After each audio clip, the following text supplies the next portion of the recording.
It's another episode of the Next Fix podcast. Today we've got Mia Godfrey. She's professional, and like many people, it started because of some rough circumstances. And so she's here to talk about that. And I really appreciate her courage and her ability to be transparent. And so, but before all that, Mia, I just give us like a real high level introduction of yourself, who you are, and where you're from and all of that. Because I know it's not the U.S., and I always find that so exciting, and I admire people that are willing to start new and fresh in a different place. So just tell us real quickly what you're all about. Thank you so much for having me, Ryan. I'm originally from Romania. I grew up under the communist regime, and our country got out from under the communists in December of 1989. However, it took many years from there for the country to actually be where it's at today. And my mother was known as the prayer warrior. But on the other side, my father was working so extremely hard to provide for us, for the kids. Our main thing every day was survival, was finding food. And that was my father's responsibility. And because it was such a huge burden on him, he also had a moonshine distillery. And that's how everything started for me at a very early age, as far as Whoa. taking a path of Yeah. addiction. So, Mhm. and so forgive me, right? And Yeah. I say that, and then openly I understand, like, it's so foreign to me. And I'm thankful that it is, because my God, that just sounds like so many stacked layers of disadvantage, right? Yeah. It's so hard. Like I'm hearing that your father's like sole responsibility was to find food. Your mother is in charge of holding everybody together, faithfully. And I mean, it's just something that I don't understand. And what an amazing journey that it is, that's where you began. And so just real quickly though, like I don't understand, like when you say distillery, and then I never even heard that description. Like what does that look like? Is it like an underground kind of thing, or was that So legal, or how did it look? no, it was not legal. So he worked in construction, and he was extremely, extremely smart. So he found some old books, and he built his own. First, he built a secret room on our property that had extremely thick walls that nobody could hear, because we were not allowed to have. My father had. We always had two pigs a year, one for Easter and one for Christmas, that it will keep us 6 months for us to eat. And he built those rooms so nobody can hear the noise of the animals. There were extremely thick walls. And there in that room, he also built, from old books that he found, he built a machine out of copper to make his own moonshine. So he Wow. hid it in that room. So a lot of times he was selling that for money or for meat for us or any type of other food. I remember one time he sold it for a goat and Yeah. drug the goat home and immediately had to butcher it so the goat wouldn't make noise and the neighbors won't find out, because if you had anything like that hidden from the government, you were arrested. And we Wow. had friends of ours that got arrested due to government finding other ways of providing food for their family. The government was restricting the food, So it, what came into our home. I feel like I could talk to you for like a week. And so, like, so now were the neighbors would sell you out? Is that what it was? Like if they, Yes. Yeah. wow. Like, My father actually got arrested. He was gone for about 6 months. We didn't know if he was dead. We didn't know if he was going to come home. I was very young at that time. That is because a neighbor actually, they said they heard the goat. Well, by the time the authorities came to look for the goat was gone, and the meat was hidden in barrels, so they couldn't find the goat. But it was that strict in the area of the country where my family lived. It was that's extremely strict. so so somebody heard a goat. They came for your father. The goat was gone, and he still like got locked up. He That still got locked up. Yeah. It's the craziest.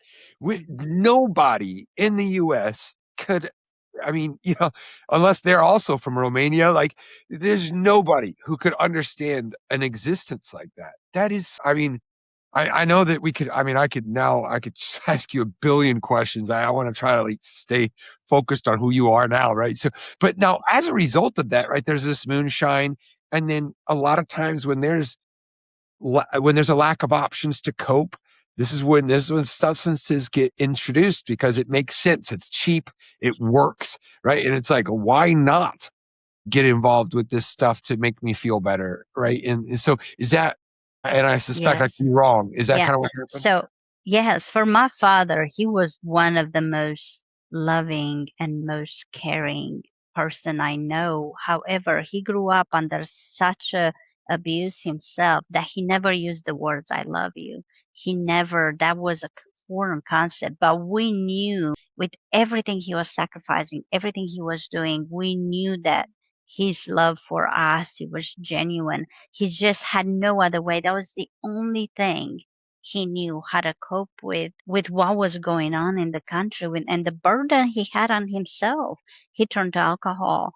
And I wish sometimes, I say, I wish my father would have been here and he would have got the help he needed, because I was able to find the community that helped me years after, not before I was 24.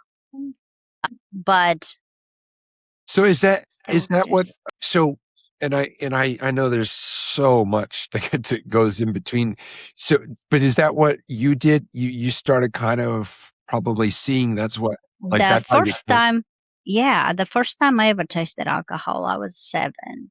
But by the time I was 13, it became a coping mechanism. I remember when I saw a crime happening when I was 13 years old, and a girl was pushed from a third floor, and I saw her falling, and her body was distorted, and she was trying to motion me to run, but I was so frozen because the people who did it, they kind of controlled that area of the city where we were at. And I remember I got home and I was trying so hard to get those images out of my head. So that was the first time I remember that I went to my father's stash and I just started drinking until I passed out. And I remember that I numbed the pain. And I was like, wow, okay, so that's It all I works. knew, and that's what I saw in my father. So I Yeah. start drinking every time I could, and it became part of my life. It became part of my identity at the time.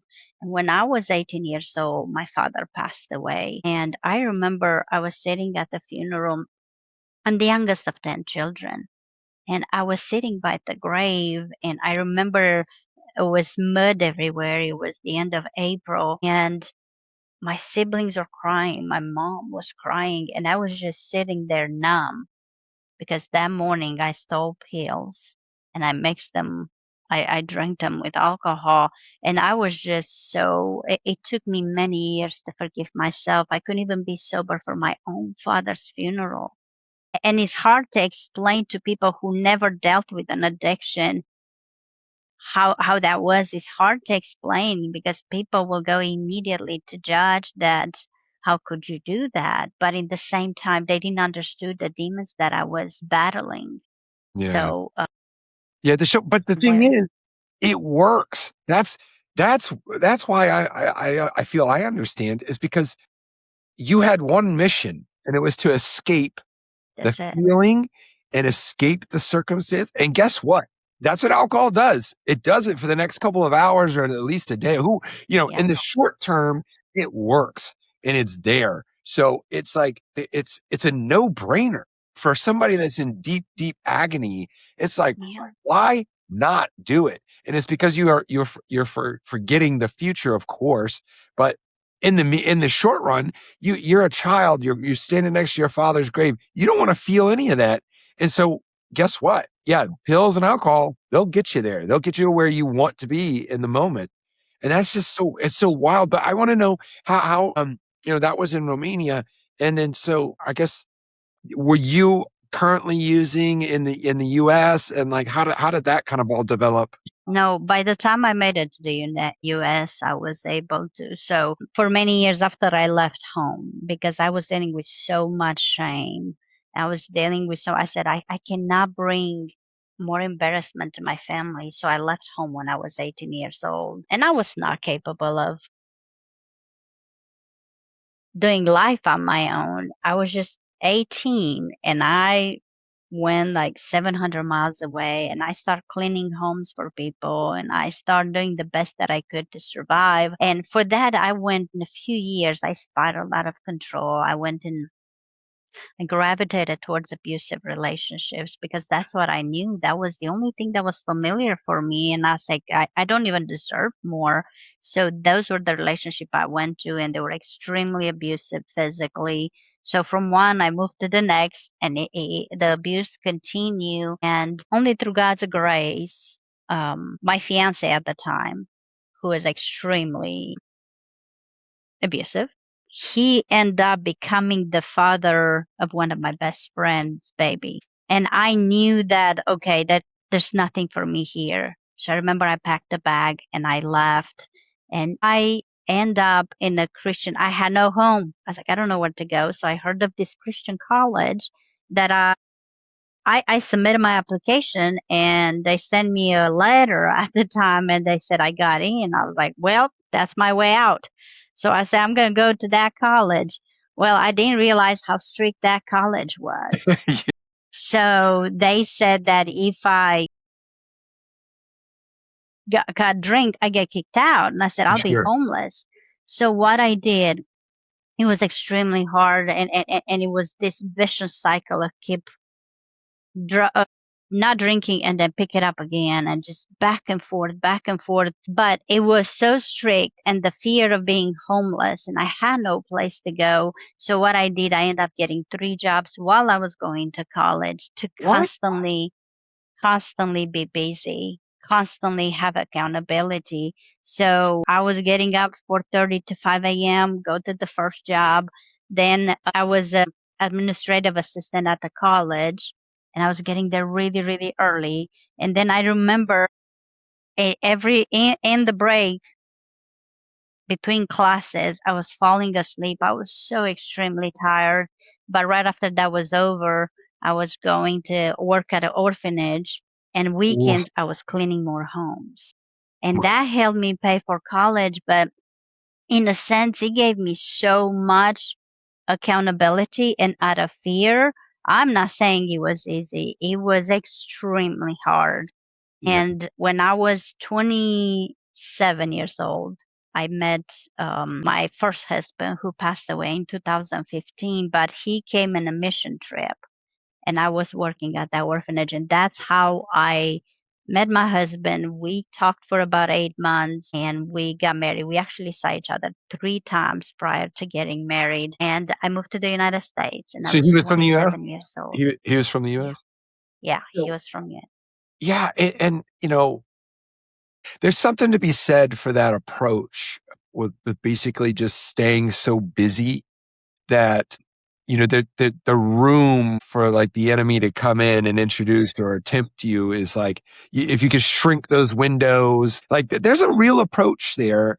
And I remember I was like in a men's program, and that was their approach. It's like just keep you busy, and let fear kind of like move you forward, and like just keep that pressure on. And then that is a way to do it, right? I mean, there is that is I've seen and heard a lot of success that way. And sure, yeah, if you just never have a moment to even get the chance to go pick up, right? Like you just go from one responsibility to the next. And then, who knows, it worked for yourself. Bless, God for introducing you to that circumstance. But to your point, it's not easy either, right? It's like No, it's no. yeah, And even now, today, I'm still extremely careful to try to constantly have accountability in my life, because I know how easy it is, because I played this game so many times. So right. many times. I have time, I was like, it's just one glass. That's it. One Yeah. glass. And that always turns into more. And I've learned that I have no self-control, no matter how strong I think I am. So when I lost my first husband in 2015, he was 42 years old. And it was unexpectedly. He was a lieutenant for the police department in Knoxville, Tennessee. And that was my biggest fear. I think I am terrified. I'm terrified because I know how easy it is for me to numb that pain. Yeah. Yeah. And I once again turned to overworking. And I got 3 jobs after he passed. So instead of grieving and take the time to heal and grieve, what I did, I dived into getting 3 jobs. And people was like, why are you doing that? But I was so ashamed. At that point, nobody knew that I was dealing and I was fighting those demons. I Yeah. said, "Oh no, I just like to stay busy." That was not the entire true. I was fighting for my life. I was fighting. I said, I have nobody here in the United States. I don't have family. I need to make sure I keep the roof over my head. I need to make sure I don't turn to an addiction that about destroying me and destroyed a lot of relationships that I had. So I went back into that cycle, not knowing that overworking can also become an addiction. Right. And that's what I was thinking. And it's, I know that moderation's not on the table for me, right? Like I like I know I have to be addicted to something. And some people may be like, "Oh, that's awful. You can't do that. Like you're not supposed to be addicted to anything." Yeah, okay, easy for you to say. But if I have to be addicted to something, I'll take work over alcohol and drugs any day of the week. And so like if somebody might be able to cast stones like, "Oh, that's still not right." Sure, it's not right, but it's what I got. So like if I'm going to get addicted and it's the gym, okay, fine. I'll exercise 3 times a day, every day of the week, instead of picking up the alcohol bottle and then disappearing for a month and not knowing what happened and I'm in jail, Yes. right? So Yeah. like, yeah, it's an addiction and it's not the best, but it beats booze and pills, that's for sure, you know? Yeah. It's so, and now clearly you're going to be addicted to work for the rest of your life, but I admire that. So, like, hey, like I also say this too, right? I think that addicts make the world go round, right? I think that, Mother Teresa was addicted to peace. I say that, Steve Jobs was addicted to innovation. There's people and they were addicts. And sure, Yes. yeah, they were unhealthy in their pursuit. But it's like that tenacity shouldn't be overlooked because it's changed the world. And so if you could take that tenacity and that addiction and write a book and be there for people, then yeah, guess what? Like it's the healthiest version of addiction that exists. So it's like if you're gonna be an addict, be addicted to something that's useful. Right. Makes a difference in the right. world. Right. Yeah. And you and I both know what it's like to be useless and that sucks. Yes. So it's like, Yeah. well, so, you've mentioned a few times that your first husband did, and then does that mean that what does life look like for you now? Like, I remarried in 2020, 4 years and a half after my first husband passed. I met Kenny. And after my first marriage, I promised myself I will never remarry. I don't want to bring that type of grief in my life. What if I was living with a lot of what ifs, what ifs. And I said I would not, but God had a different plan. So he brought in my life the most amazing husband. And actually the second book we co-wrote together, and it's called The Second Sunrise because it talks about second chances in life, that if you just allow God to work in your heart and trust him with all your heart, he has a plan for your life. Doesn't yeah, mean that we need to completely shut down, because I did for about 4 years and a half. yeah.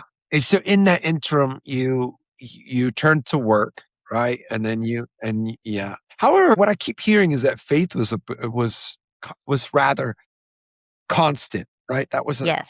right.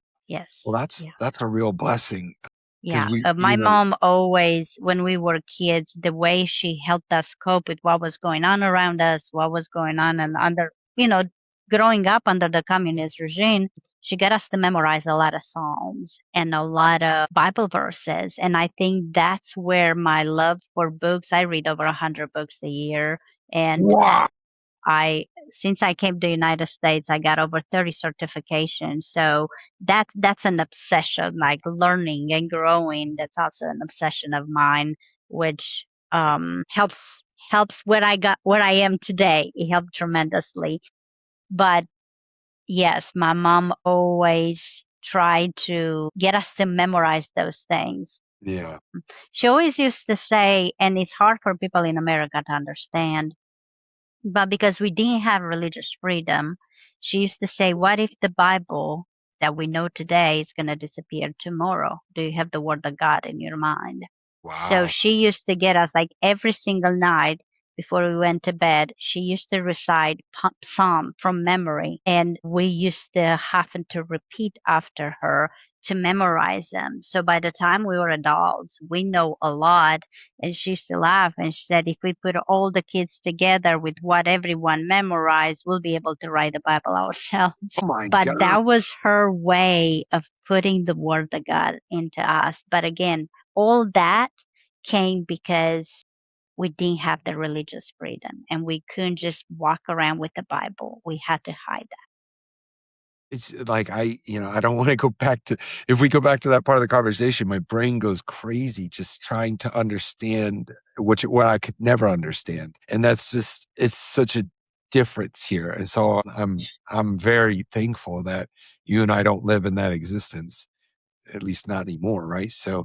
That's well, what developed as a result of all of these certifications and your pursuit of knowledge? And so how did that kind of develop here in the States?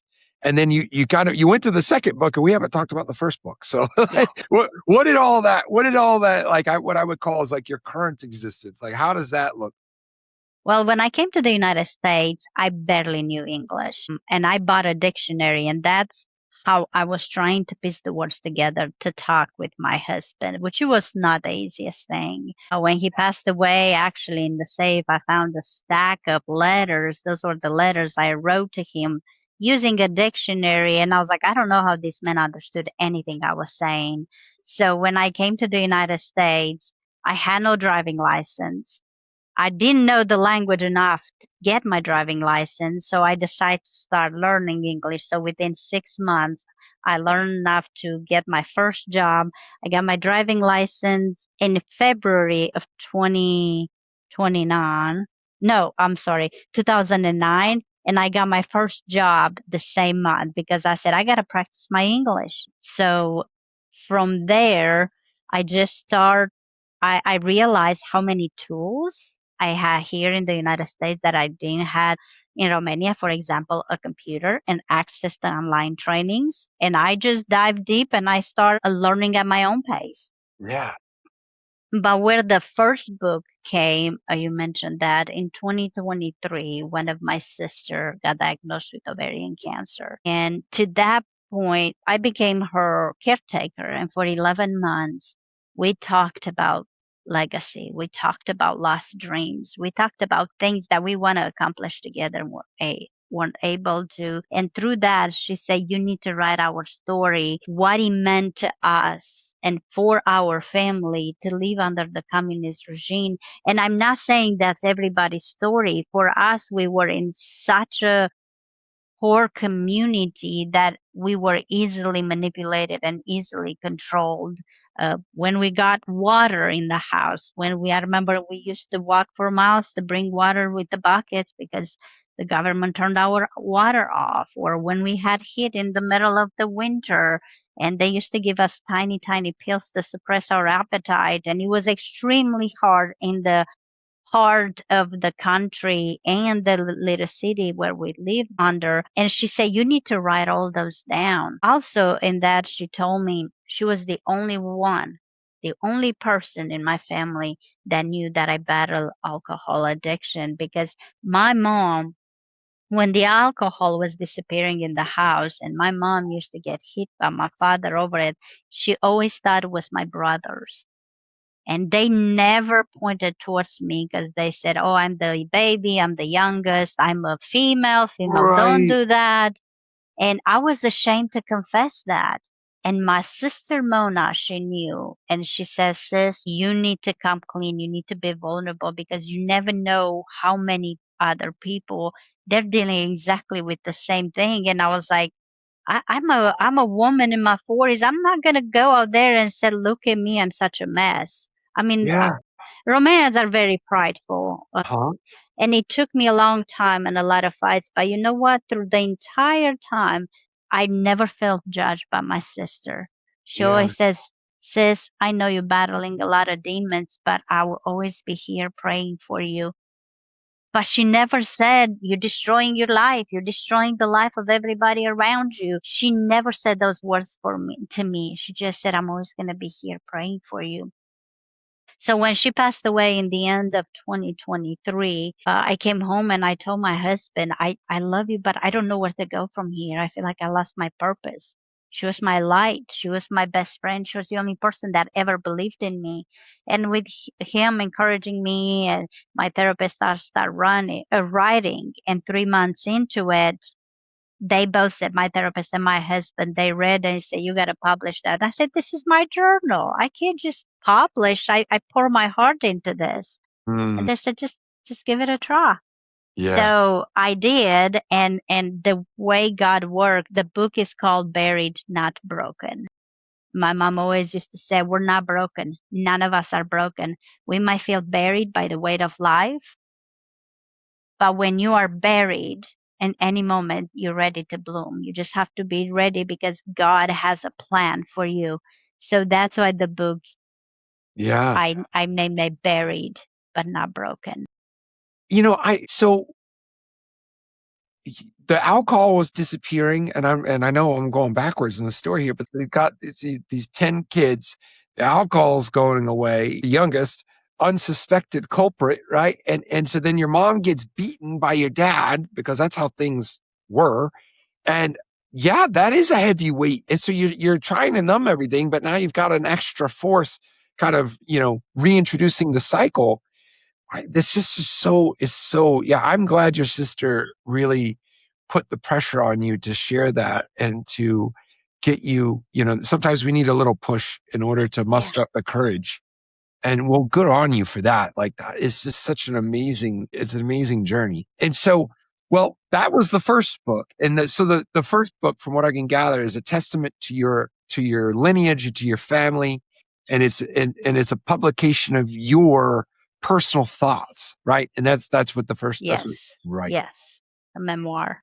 And so when you came home after your sister had passed, right? And then so you're back in the States, and then I guess what did life in that I took interim? care of her here in the States. Oh, She actually got married with a pastor in Montana. So she moved to Montana in 2021. They were married for 2 years. Yeah, so I was traveling. I moved to Montana and I was her caretaker for 11 months. And my husband was coming to visit me once or twice a month. And I was coming home once a month yeah. in the Okay. So weekends. yeah, Yeah. so that was all going on in the States. Thank you for that. That to clarify is so. But you had said, like, now did it fill that gap writing that book? I mean, how did because you said you lost your purpose, and then to your point is that there's always this overarching fear that alcohol gets reintroduced into your life. Did that do it? Did that fill the purpose? That book? That at that point, I was just so numb. My only thing I was thinking, I said, I need to fulfill my sister's wish. And I just start writing. And at that point, I was like, I don't even care what anybody thinks about me. I don't even know. I said, but what if there's one person out there that picks up that book and say, you know what, that book's helped me to take care of my own demons and be able to work on my own healing. And it was for the first time in my life that I didn't care about being rejected. I didn't care about not belonging. I didn't care about what anybody else is gonna say. And I just Yeah. started writing. And I think my sister knew all along that that will free me and it will bring so much healing to just put everything out there and not having to take those secrets with me to the grave, because that's what I promised myself, that I'll take everything to the grave.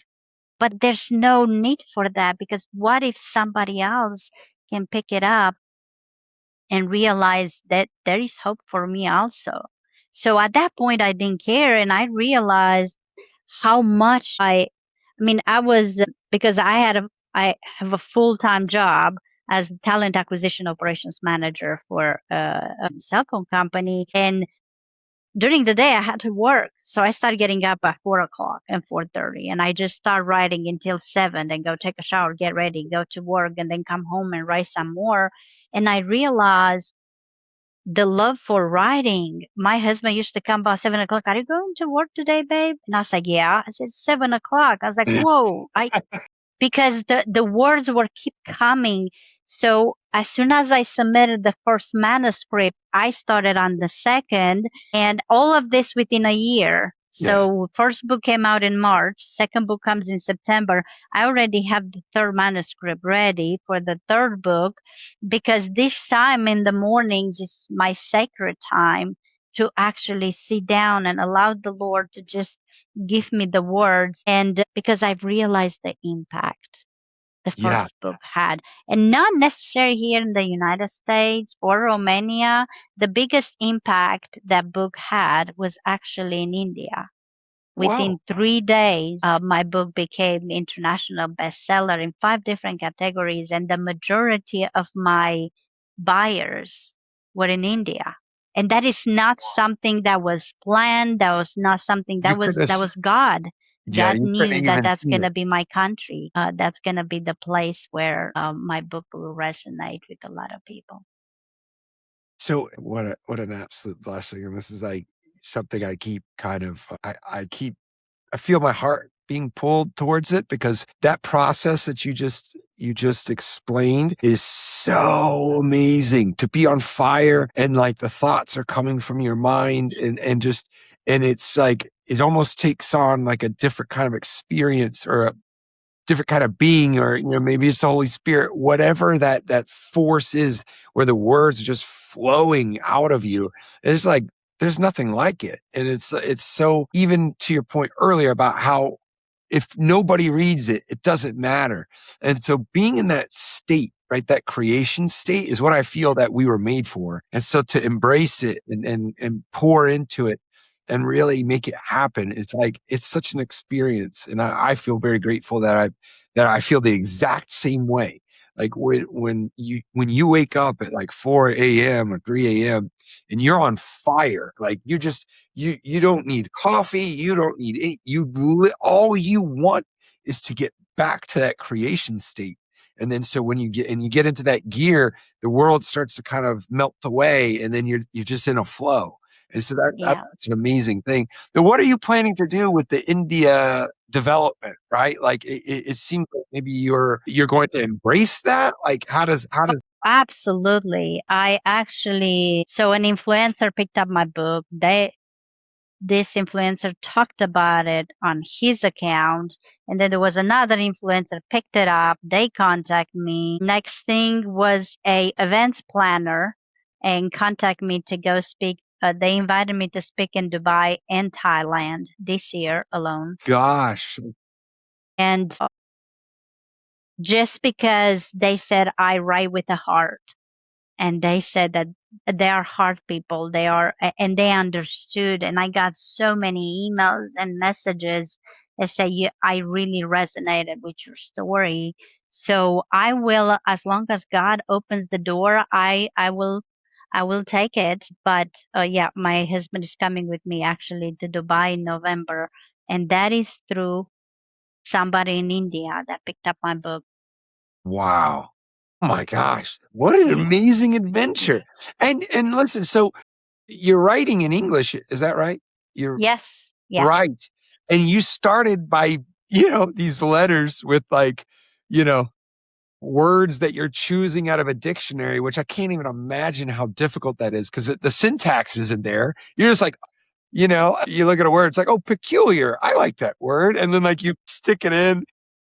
That's absolutely a miracle that you can like put together an entire, because you speak so well, right? And now you're thank you. writing in English, and it all began from zero, right? Like it began Yes. from nothing. Gosh, what an inspiration. It's so amazing. Golly. Okay. So, all right. So the second book, forgive me if you've already said this, is the second book out yet? Is it? So the second book, actually have them here. So that's my first book, Buried Not Broken. And the second book is called Second Sunrise Together. So it talks about second chances in life. It talks about no matter what you're going through, God has a plan.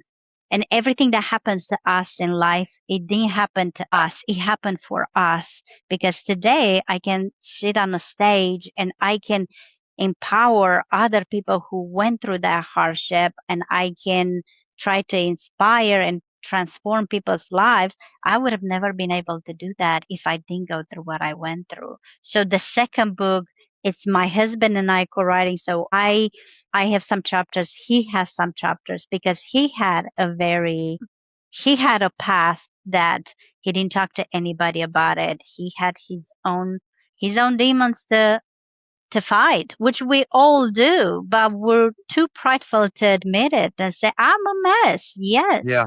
Yeah. We're too prideful because every single one of us deal with something. Yeah.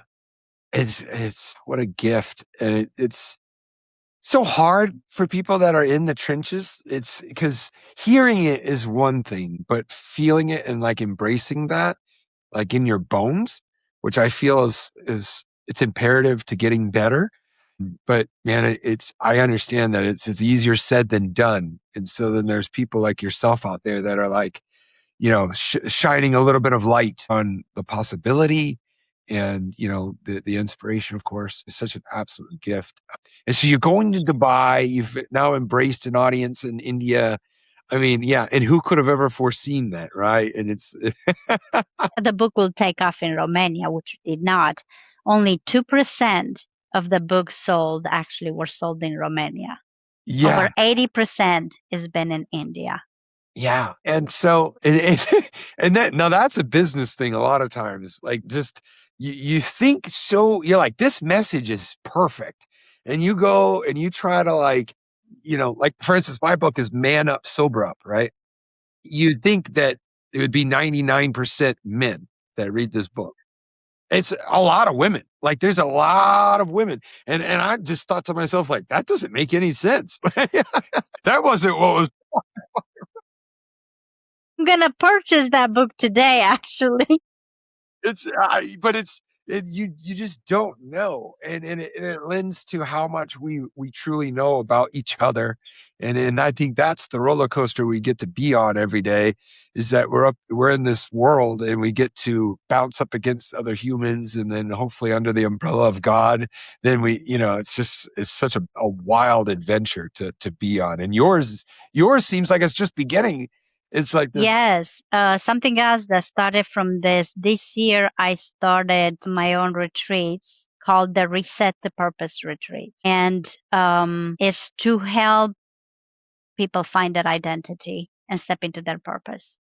Because too many times we're just going in circles doing the same thing, and we are in a state that it's not longer serving us or serving anybody. We're just going through the motions.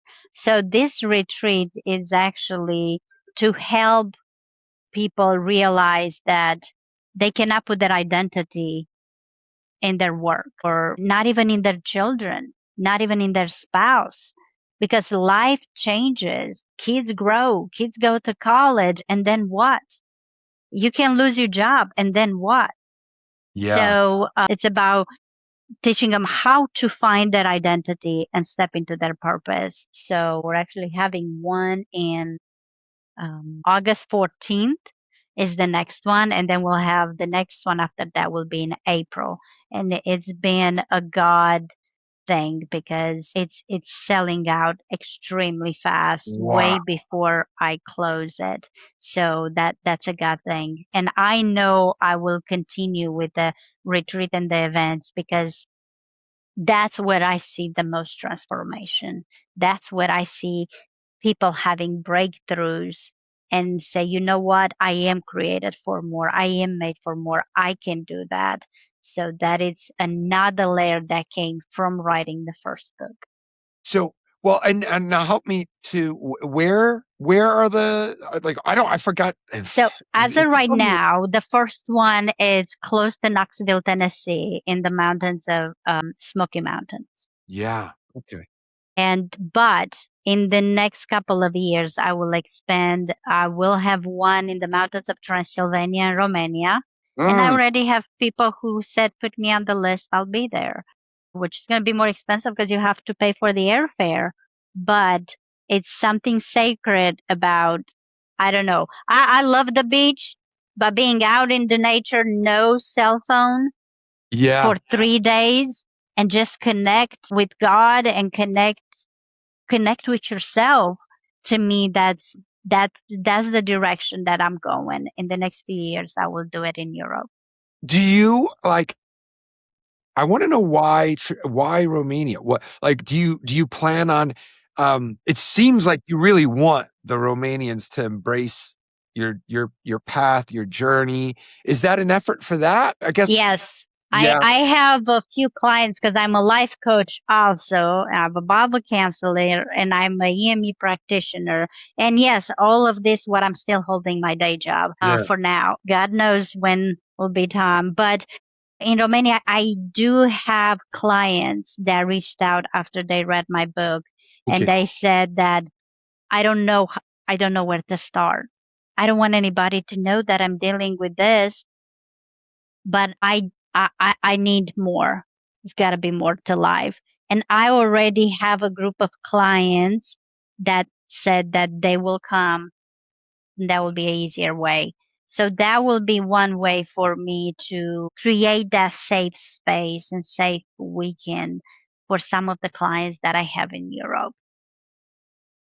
Yeah, I don't know. I feel like I could hear your heart. Like you really want to get to those roots that you came and you want to help people that like haven't been able to make that jump to the US or and they're kind of maybe still kind of feeling that lingering effect of the communist regime Yeah. and growing up the way that you did. It's natural to want to like help.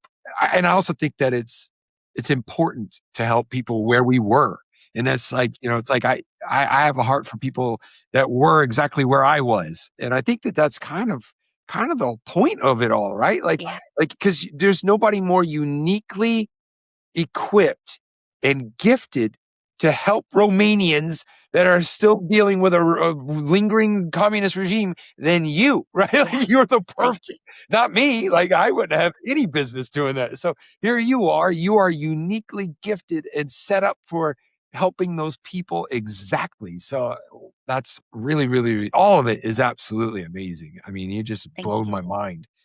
And just so anybody might know, like we're recording this pretty early and I was feeling foggy coming into this. And I was like, I gotta wake up. Like, I don't know if you noticed, I was like looking around for the coffee that I didn't make. I don't, and now I'm like, now I'm on fire because of hearing about what you are accomplishing, what you're doing. And it's absolutely, it's just such a gift. And so, I tell everybody where to go if they do want to get involved in the retreat. Like, what would that look like? Next steps? Like, where could they find the book? All of those things, and I'll have all of that in print. I'll make sure that it's all black and white too, so they can just click. But it helps. So the first book you can find, of course, on Amazon, but it's also in Barnes and Noble and Walmart, and it's already out in the stores, in libraries. But second book, it's on pre-order right now on Amazon, and I kept everything simple. My name is Mia Godfrey. Actually, that's not my real name. That's the name I'd be using. My real name is Mihaela Nicoleta Halip Henry Godfrey, but I couldn't put that on a book. I didn't want people to have to try to set my name. It's not a memorable name because it's extremely long. So I stay with Mia Godfrey. So is it Nitson, right? Like that, Right? like Someday, I might be able to use my name, maybe for the fiction books. And I so, interrupted you. So right? Walmart, Barnes and Mia Noble. Godfrey. Yeah. So Mia Godfrey on website is Mia Godfrey, on Facebook, on LinkedIn, on Instagram. Just put my name, Mia Godfrey. You will find me. Awesome. Yeah. Well, this has been such an amazing conversation. I feel very blessed to have had it. So, but yes, all right, everybody, go out there, check out Mia Godfrey, get your tickets to Transylvania now. And yeah, this has been another episode of The Next Fix. See you on the next one. Thank you so much, Ryan.